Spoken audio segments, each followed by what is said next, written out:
everyone, welcome to my channel Vigyan Shrotalay and I am your bio educator Shivani ma'am. So आज के session में हम बात करने वाले हैं वूफिंग कफ के बारे में। वूफिंग कफ जिसको हम पर्ट्यूसिस डिजीज़ भी कहते हैं, और ये डिज़ीज़ जनरली बॉडी टेला पर्ट्यूसिस जैसे बैक्टीरिया से कॉज करता है। ये एक इम्पॉर्टेंट टॉपिक रखता है सेल सिग्नलिंग से, जो आपके कॉम्पिटिशनल एग्ज़ाम्स, चाहे वो एमएससी एंट्रेंस एग्ज़ाम्स हो या फिर पीएचडी एंट्रेंस एग्ज़ाम्स हो, इसमें से कई सारे क्वेश्चंस उसमें पूछे जाते हैं। तो चलिए सेशन को स्टार्ट करते हैं। सेशन को स्टार्ट करने से पहले मैं यही कहूँगी कि आप को अगर मेरा वे ऑफ टीचिंग अच्छा लगता है, आपको सारी चीज़ें समझ में आती है, सारा कॉन्सेप्ट आपको क्लियर होता है मेरी क्लासेस में, मेरी सेशन से, तो आप मेरे चैनल को लाइक, सब्सक्राइब, शेयर करना बिल्कुल भी मत भूलिएगा। तो चलिए स्टार्ट करते हैं। सो बेसिकली हम सबसे पहले उस बैक्टीरिया के बारे में बात करने वाले हैं जिस बैक्टीरिया से वूपिंग कफ होता है। वूपिंग कफ इसी बैक्टीरिया के नाम से ही रखा गया है, और इस बैक्टीरिया का नाम अपने स्क्रीन पे आप देख पा रहे हो, जिसे हम कहते हैं बॉडी टेला पर्ट्यूसिस। ठीक है, ये वूपिंग कफ बैक्टीरिया है जो कि वूपिंग कफ कॉज करता है। पहला तो बेसिक क्वेश्चन हमारा यही हो गया कि वूपिंग कफ कौन सी बैक्टीरिया कॉज करती है, और उसका नाम क्या हमें पता चला यहाँ पे, बॉडी टेला पर्ट्यूसिस। ठीक, इसके अलावा कुछ और बेसिक चीज़ें अगर हम बात करें इस बैक्टीरिया से रिलेटेड, तो देखा जाता है कि पर्टिकुलर जो बॉडी टेला पर्ट्यूसिस होता है वो कोकोबैसिलस बैक्टीरिया को कहते हैं, और ये बहुत ही ज़्यादा इफ़ेक्ट करता है रेस्पिरेटरी ट्रैक को। ठीक है, किसको इन्फेक्ट करता है, बॉडी में कहाँ ये बहुत ज़्यादा इन्फेक्ट करता है, ये है हमारे रेस्पिरेटरी ट्रैक। ठीक है, रेस्पिरेटरी ट्रैक को ये इन्फेक्ट करते हैं और हमारे रेस्पिरेटरी ट्रैक से रिलेटेड डिजीज़ कॉज करते हैं। ज़्यादातर देखा गया है कि ये जो पर्ट्यूसिस डिजीज़ है ये बच्चों में ज़्यादा होता है, इवन इन्फेंट बच्चों में, और 1 साल से ऊपर के बच्चों में आपको देखने को मिल जाता है, या 1 साल से कम इन्फेंट बच्चों में ये ज़्यादा देखने को मिलता है। इस कंडीशंस में, इस डिज़ीज़ में जो होता है, जो टी सेल्स होते हैं उनके जो नंबर्स होते हैं वो पेशेंट की बॉडी में क्या हो जाते हैं, बढ़ने लगते हैं। और रेस्पिरेटरी रिलेटेड डिजीज़ है, और इस डिज़ीज़ में जो ग्लॉटिस होता है, हमारे पास जो ग्लॉटिस होता है वो एरिया जो है वो स्वेल कर जाता है, आपको देखने को मिलता है। अब ये पर्ट्यूसिस को हम जिसको वूपिंग कफ कहते हैं, ये एक अनकंट्रोलेबल डिजीज़ है जहाँ पे जो कफिंग होती है वो बहुत ही अजीब तरीके से होती है। ठीक है, और ऐसी चीज़ें आपको देखने को मिल जाती है कि यहाँ पे जो बच्चा होता है वो खांसने की कोशिश करता है, लेकिन उसकी जो खांसी होती है वो बहुत अजीब आवाज़ के साथ होती है, जिसको हम कह सकते हैं वायलेंट साउंड। ठीक है, बहुत हार्ड तरीके से वो ब्रीथ करता है। ठीक है, और ये मैंने जैसा बोला कि ये ऑल एजेस में तो इफ़ेक्ट करता ही है, लेकिन सबसे ज़्यादा इसके इन्फेक्शंस आपको बच्चे में देखने को मिल जाता है, बेबीज़ में देखने को मिल जाता है। ठीक है, और इसका बचने का तरीका ये है वैक्सीनेशन। ठीक है, आप जो है the best way to protect again pertussis is by getting vaccinated. Okay, so आप वैक्सीनेशन अगर कराते हैं तो इससे आप बच सकते हैं। ठीक, नाउ अभी क्या है कि ये जो हमारा बॉडी टेला पर्ट्यूसिस है, ये जो टॉक्सिन क्रिएट करता है उस टॉक्सिन को कहते हैं पीटीएक्स, शॉर्टकट में पीटीएक्स कहते हैं, यानी पर्ट्यूसिस टॉक्सिन कहते हैं इसको, पीटीएक्स। यानी ये टॉक्सिन कौन रिलीज कर रहा है, बॉडी टेला पर्ट्यूसिस जैसा बैक्टीरिया रिलीज कर रहा है। और ये टॉक्सिन जो है वो एक्सोटॉक्सिन है। हमने जब कोलेरा टॉक्सिन पढ़ा था वो इंट्रोटॉक्सिन था, ये एक्सोटॉक्सिन है। ओके, एक्सोटॉक्सिन का मतलब आपको समझ में आ ही रहा होगा। एक्सोटॉक्सिन का मतलब ही होता है कि एक्सटर्नल तरीके से आपका क्या हो रहा है, ये टॉक्सिन रिलीज हो रहा है। ठीक है, और कहते हैं कि ये जो पीटीएक्स होता है, यानी ये जो पर्ट्यूसिस टॉक्सिन्स होता है, ये एक प्रोटीन होता है जो कि हमेशा कॉलोनाइजेशंस करता है, हमेशा इसको कॉलोनी बनाना अच्छा लगता है। यानी ये जिस पर्टिकुलर एरिया को इन्फेक्ट करता है पेशेंट के, मतलब हमारा रेस्पिरेटरी ट्रैक जिसको ये अटैक करता है, इन्फेक्ट करता है, वहाँ पे ये क्या करता है, वहाँ पे प्रेजेंट्स एपिथेलियल सेल्स को क्या करता है, डिस्ट्रॉय करता है। यहाँ पे वहाँ वो पर्टिकुलर रेस्पिरेटरी ट्रैक में कॉलोनाइजेशंस करता है, जिसकी वजह से हमारे रेस्पिरेटरी ट्रैक में एपिथेलियम सेल्स जो होती हैं वो क्या हो जाती हैं, डिस्ट्रॉय हो जाती है। अब सोचिए रेस्पिरेटरी ट्रैक में एपिथेलियम सेल्स के ऊपर आपके क्या होते हैं, सीलिया प्रेजेंट होते हैं, राइट।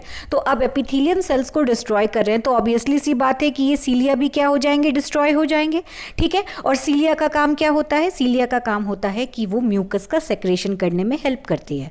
तो जब सीलिया डिस्ट्रॉय हो जाएंगे तो म्यूकस का फ्लो जो है वो नहीं हो पाएगा, सेक्रेशन नहीं हो पाएगा, तो कहीं ना कहीं वो म्यूकस क्या होने लगेगी, स्टोर होने लगेगी और वो कफ क्रिएट करेगी, वो कफ बनाएगी, और जिसकी वजह से रेस्पिरेटरी ट्रैक जो है, जो ये सीलिया जो है क्लीन करता है, वो क्लीन वाला काम यहाँ पे हो नहीं पाएगा, क्योंकि कफिंग के थ्रू उस क्लीन को करा जाएगा, लेकिन वो जितना 90% सीलिया की हेल्प से हो रहा था वो इसकी हेल्प से नहीं हो पाएगा। और रिजल्ट क्या होगा, ज़्यादा से ज़्यादा कफिंग होगी पेशेंट को, और उसके जो उसको क्या होगी, उसको खांसी आएगी, और उस तरीके से जो उसका कफिंग का प्रोसेस है, मतलब वो जो कफ आपके जो वो जब वो खांसेगा तो वो बहुत अजीबो तरीके से आवाज़ निकालेगा, ठीक है। इसे हम कहते हैं वूपिंग कफ, ओके, इसे हम बेसिकली वूपिंग कफ कहते हैं। तो आई होप कि आपको ये वो पर्टिकुलर बैक्टीरिया के बारे में बेसिक चीज़ें जो मैंने कोशिश की आपको बताने की वो समझ में आ गया होगा। तो अब हम बात करेंगे कि मैकेनिज्म, मतलब मोड ऑफ एक्शन क्या है, कि ये जो टॉक्सिन होते हैं किस तरीके से कॉज कर रहे हैं, किस तरीके से action, mode of actions create कर रहे हैं, ठीक है। तो जैसा कि आप इस डायग्राम को देख सकते हैं, इस डायग्राम से आपको मैं चीज़ें को समझाने की कोशिश करूँगी। पहले यहाँ पे क्या है कि आप रिसेप्टर देख रहे हो, रिसेप्टर यहाँ पे क्या काम कर रहा है, अल्फा वन यहाँ पे रिसेप्टर की तरह काम कर रहा है। तो जैसा कि आपको पता है कि जो भी इसके लिए जी प्रोटीन है, ठीक है, अल्फा वन के लिए जो जी प्रोटीन है उसे हम क्या कहते हैं, हम उसे कहते हैं GI अल्फा, ठीक है, उसे हम GI अल्फा कहते हैं, ठीक है, GI अल्फा प्रोटीन कहते हैं। तो अल्फा वन रिसेप्टर के लिए GI अल्फा जी प्रोटीन्स होते हैं, और बेसिकली ये हमेशा जो GI अल्फा होते हैं ये क्या करता है, ये एडिनाइलेट साइक्लेस को हमेशा इनहिबिट करता है, ठीक है। और जी अल्फा प्रोटीन के एक्टिवेशन से ही ये इनहिबिट होता है। जब ये हमारा एक्टिवेट होगा, ठीक है, तो हमारा ये एडिनाइलेट साइक्लेज मतलब AC जो है वो क्या हो जाएगा, इनहिबिट होगा। और एडिनाइलेट साइक्लेज अगर इनहिबिट हुआ तो क्या होता है कि कॉलेरा टॉक्सिन के केसेस में क्या आपने देखा था कि एडिनाइलेट साइक्लेज क्या हो रहा था, एक्टिवेट हो रहा था, ठीक है, इनहिबिट नहीं हो रहा था, एक्टिवेट हो रहा था, और फिर वो आगे चल के प्रोसेस को कंप्लीट कर रहा था। लेकिन अगर यहाँ पे क्या है कि एडिनाइलेट साइक्लेज इनहिबिट हो रहा है, दैट मीन्स कि यहाँ पे जो CMP है, साइक्लिक AMP है, वो कम बनेगा, ठीक है, वो कम बनेगा, ठीक।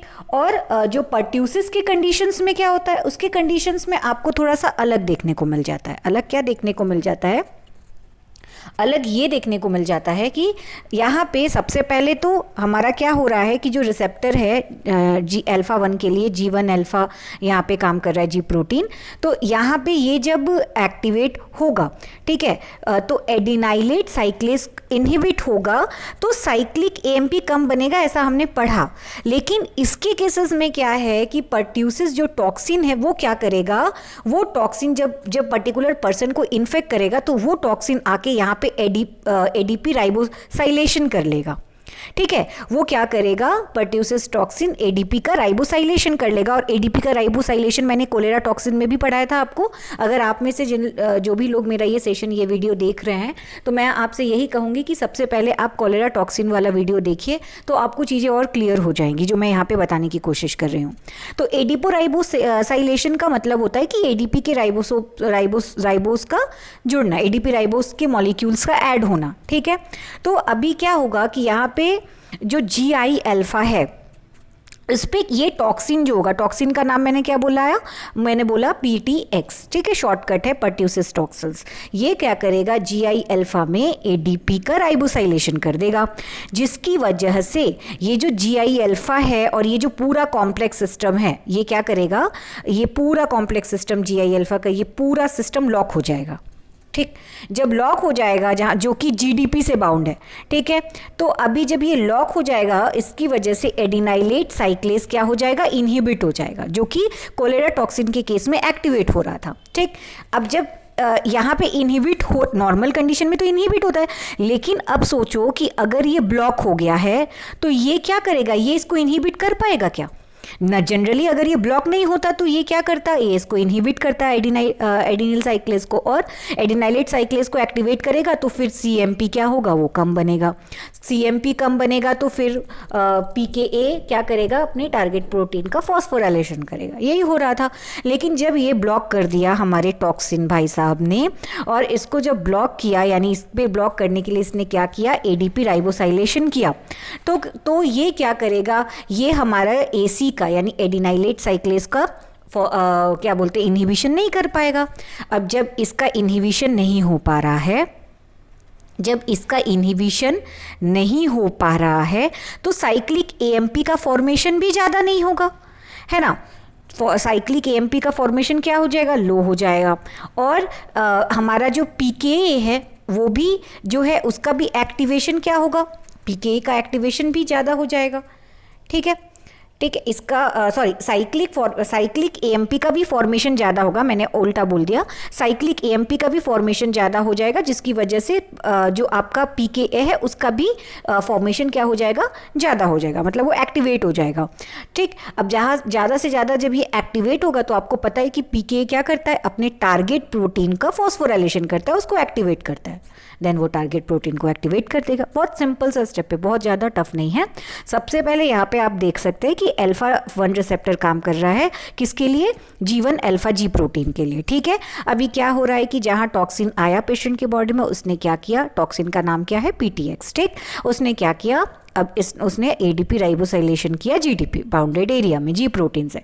जहाँ पे किया वो पूरे particular G I alpha complex को उसने क्या कर दिया, ब्लॉक कर दिया, जिसकी वजह से जो एडिनाइलेट साइक्लेज था उसका इनहिबिशन क्या हो गया, इनहिबिशन नहीं हो पाया ठीक से।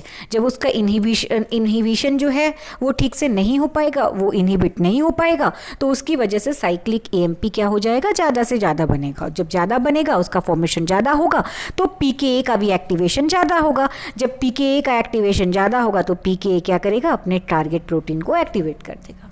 बस सिंपल सा कॉन्सेप्ट है कि किस तरीके से हमारा ये वुपिंग कफ यानी पर्ट्यूसिस टॉक्सिन किस तरीके से मोड ऑफ एक्शन को शो कर रहा है।